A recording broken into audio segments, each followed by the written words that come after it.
ఈరోజు మన encounter news, నేను మీ కే విజయ భాస్కర్.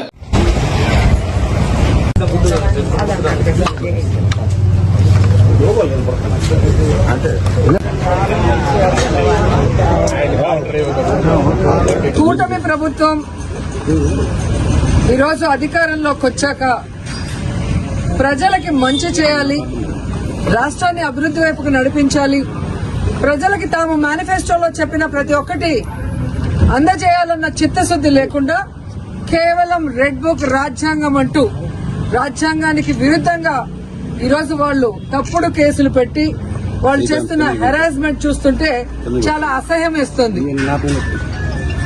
ఈరోజు వైఎస్ఆర్ కాంగ్రెస్ పార్టీ నాయకుల మీద కేసులు పెట్టి వాళ్ళని అరెస్ట్ చేసి కోర్టుకు తీసుకువెళ్లి కోర్టులో బెయిల్ ఇచ్చే లోపల ఇంకో పోలీస్ స్టేషన్ లో ఇంకో కేసు పెట్టి మళ్లీ ఇంకో కోర్టుకు తీసుకెళ్తాం, అక్కడి నుంచి బయటకు వస్తే మళ్లీ ఇంకో కోర్టులో కేసు పెట్టి ఇంకో చోటుకు తీసుకెళ్తాం. ఇది మన కళ్ళారా పోసాని కృష్ణమురళి కేసులోనే మనం చూస్తున్నాం. అలా చాలా మంది మీద కూడా జరుగుతున్న విషయాన్ని ప్రజలు తెలుసుకోవాలి. ఎందుకంటే సుప్రీంకోర్టు క్లియర్ గా మార్గదర్శకాలు ఇవ్వడం జరిగింది. ఒక మనిషిని అరెస్ట్ చేశాక ఒకవేళ ఆ మనిషి మీద వేరే వేరే పోలీస్ స్టేషన్ లో కేసులుంటే వాటన్నిటికీ పీటీ వారెంట్ ఇచ్చి ఒకే చోట విచారణ చేయాలని స్పష్టంగా ఉన్న వాంటెడ్ గా ఈరోజు జిల్లాలకి పోసాన కృష్ణమురళి గారిని వెహికల్ లో తీసుకెళ్లి ఎలా హ్యూమిలేట్ చేస్తున్నారు, ఆయన ఆరోగ్య పరిస్థితి బాగా లేకపోయినా ఆయన ఏ విధంగా టార్చర్ పెడుతున్నారో మనం కళ్ళారా చూస్తున్నాం. అంటే సుప్రీంకోర్టు ఇచ్చిన మార్గదర్శకాలకు కూడా తిలోదకాలు ఇచ్చి ఈరోజు అధికార పార్టీ వాళ్ళు చెప్పినట్టుగా అధికారులు నడుచుకోవడం చాలా దురదృష్టకరం. ఈరోజు వాళ్ళకి నేను సూటిగా చెప్తున్నాను, అధికారులకి అధికార పార్టీ చెప్పిందని మీరు ఈ విధంగా సుప్రీంకోర్టు మార్గదర్శకాలకి తిలోదకాలు ఇస్తే ఈ రోజు మా పార్టీ నాయకులు ఇబ్బందులు పడొచ్చు, కానీ భవిష్యత్తులో రాబోయేది వైఎస్ఆర్ కాంగ్రెస్ పార్టీ. జగన్మోహన్ రెడ్డి గారు ముఖ్యమంత్రి అయిన తర్వాత నిబంధనలకు విరుద్ధంగా పనిచేసిన అధికారులని, మా వాళ్ళని ఎక్కువ రోజులు జైల్లో పెట్టాలని తప్పుడు కేసులు పెట్టి అధికారులని మిస్యూజ్ చేస్తున్న కూటమి ప్రభుత్వ నాయకుల్ని ఎవరిని వదిలిపెట్టము, న్యాయబద్దంగా అందరినీ కూడా శిక్షిస్తామని కూడా వాళ్ళకి ఘంటాపదంగా చెప్తున్నాను.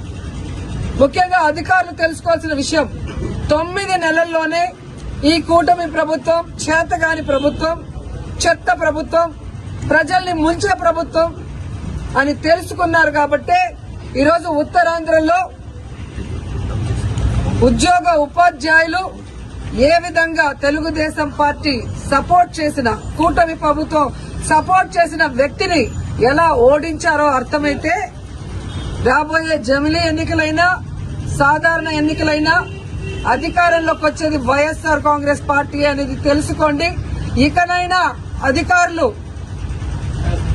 మీరు ఏదైతే న్యాయబద్దంగా చేయాలో అలా చేయాలి, అంతేగాని మీరు మితిమీరిన ఉత్సాహంతో చేస్తే మాత్రం చాలా బాధపడే రోజులు వస్తాయని కూడా తెలియజేసుకుంటున్నాను.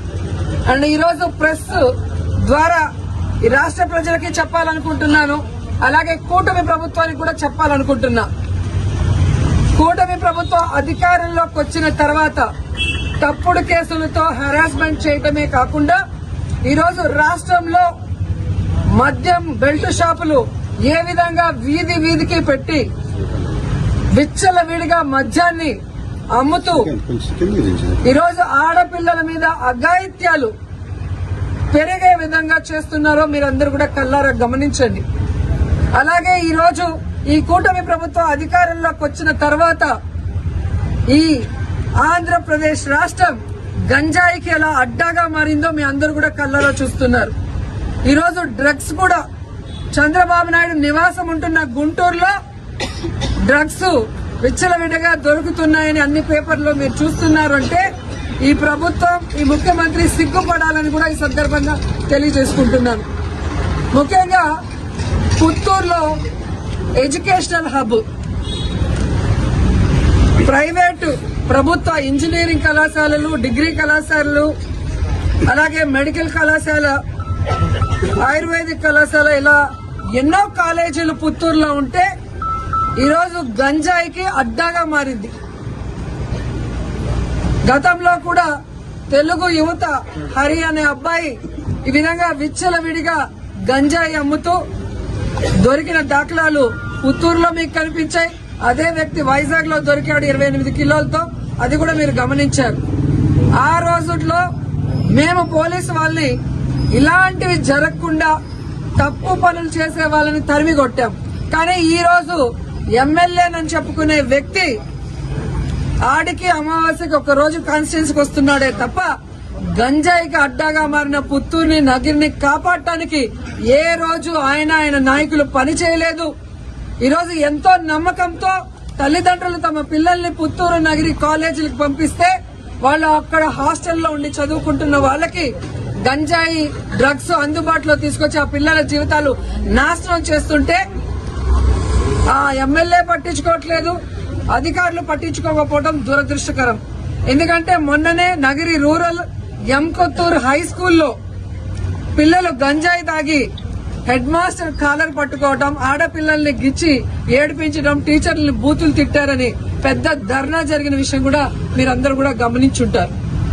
సో ఈ విధంగా తెలుగుదేశం పార్టీ అధికారంలోకి వచ్చాక నేరస్తులకి ధైర్యం వచ్చింది.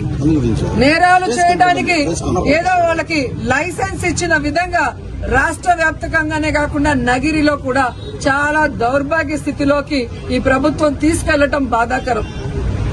ఒక పక్క 100 రోజుల్లో గంజాయి అరికడతానని చెప్పి ముఖ్యమంత్రి గారు, హోమ్ మినిస్టర్ గారు చెప్తారు. కానీ 100 రోజులు అయిపోయింది. కుప్పంలో గంజాయి సాగు జరుగుతూ కూడా మీరు వీడియోలన్నీ చూస్తుంటారు.